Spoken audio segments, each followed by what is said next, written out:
अल्लाह रहम करे, मुसलमानों के क्या दिन आ गए हैं। नमाज पढ़ने के लिए भी हमें टिकट लेना पड़ती है। इससे ज्यादा क्या बुरे दिन देखेंगे हम। नमाज का वक्त हो चुका है और पूरी मस्जिद में केवल एक नमाजी है। अस्सलाम वालेकुम दोस्तों, सुबह के बज रहे हैं 4:30 और हम उठ चुके हैं फजर की नमाज के लिए। फटाफट से बनाते हैं वुजू और निकलते हैं मस्जिद की तरफ। मस्जिद आकर अदा करते हैं फजर की नमाज, फिर हम आ जाते हैं सीधे अपनी गली के वफादारों के पास। देखिए दोस्तों कैसे मेरी सीटी को पहचान कर भाग कर आते हैं ये।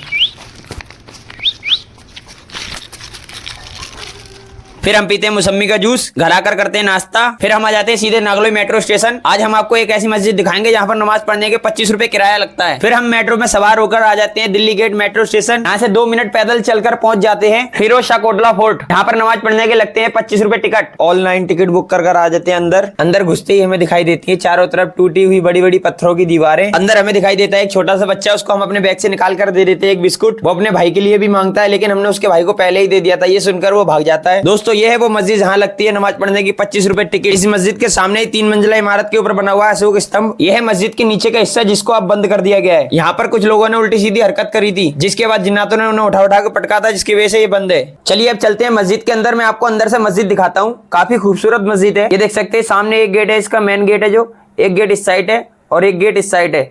चलिए जूते उतार कर चलते हैं बिस्मिल्लाह पढ़कर मस्जिद के अंदर। माशाल्लाह काफी खूबसूरत मस्जिद है और काफी बड़ी है। इस पूरे किले में एक यही वो जगह है जो खुली हुई है, बाकी सब बंद है। माशाल्लाह काफी बड़ी और काफी खूबसूरत मस्जिद है। देख सकते हैं भाई लोग सामने बना हुआ है मिंबर, जहाँ पर हाफिज जी खड़े होकर खुतबा सुनाते होंगे। और काफी खूबसूरत और काफी बड़ी मस्जिद है। चारों तरफ से खुली हुई है, कोई छप्पर कोई टेंट नहीं है। दोस्तों ये है यहाँ का वुजू घर। चलिए वुजू बना लेते हैं क्योंकि नमाज का टाइम भी होने वाला है। चलिए अब जल्दी से बना लेते हैं वुजू और चलते हैं सीधे मस्जिद की तरफ।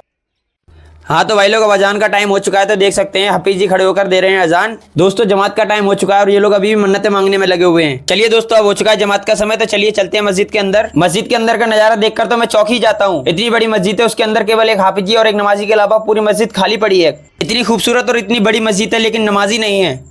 हाँ तो भाई लोग हमने अदा कर लिए जोहर की नमाज। देख सकते हैं पूरी मस्जिद में सन्नाटा छाया हुआ है और दूर दूर तक कोई दिखाई नहीं दे रहा है, केवल 3 नमाजी हैं। मैंने जिंदगी में पहली बार इतनी खूबसूरत मस्जिद में नमाज अदा करी है, लेकिन अफसोस है कि यहाँ नमाजी नहीं है। हम अपने एरिया में अपने मोहल्ले में नई नई मस्जिदें बनाने में लगे हुए हैं, लेकिन जो हमारी पुरानी इतिहास की मस्जिदें हैं उनका हमें ख्याल नहीं है। अगर ऐसा ही चलता रहा और मुसलमानों ने ध्यान नहीं दिया तो हो सकता है कि ये मस्जिद भी हमारे हाथ से निकल जाए। फिर हम मस्जिद में देते हैं चंदा और चल देते हैं सीधे घर की तरफ। फिर हम आ जाते हैं सीधे मेट्रो स्टेशन। मेट्रो में सवार होकर चल देते हैं घर। रास्ते में पड़ता है बहुत तेज पानी। पानी इतनी स्पीड से पड़ता है कि मेट्रो को भी रोकना पड़ जाता है। घर आकर खाते हैं हम खाना। अब हो चुका है दुकान लगाने का समय। फिर हम मस्जिद में अदा करते हैं असर की नमाज। अब हो चुका है मगरिब की नमाज का वक्त, तो चलिए दुकान को छोड़ देते हैं अल्लाह भरोसे और मस्जिद में आकर अदा करते हैं मगरिब की नमाज। अब हो चुका है ईशा की नमाज के वक्त, तो चलिए मस्जिद में चलकर अदा करते हैं ईशा की नमाज। माशाअल्लाह अल्लाह का शुक्र है, मस्जिद में हर दिन नमाजियों की संख्या बढ़ती जा रही है। रात के बज रहे 11:30, तो चलिए दोस्तों अपनी दुकान को कर लेते हैं बंद। अगर आपको ये इस्लामिक कंटेंट पसंद आया हो तो वीडियो को लाइक करना, चैनल को सब्सक्राइब करना और अपने भाई को सपोर्ट करना।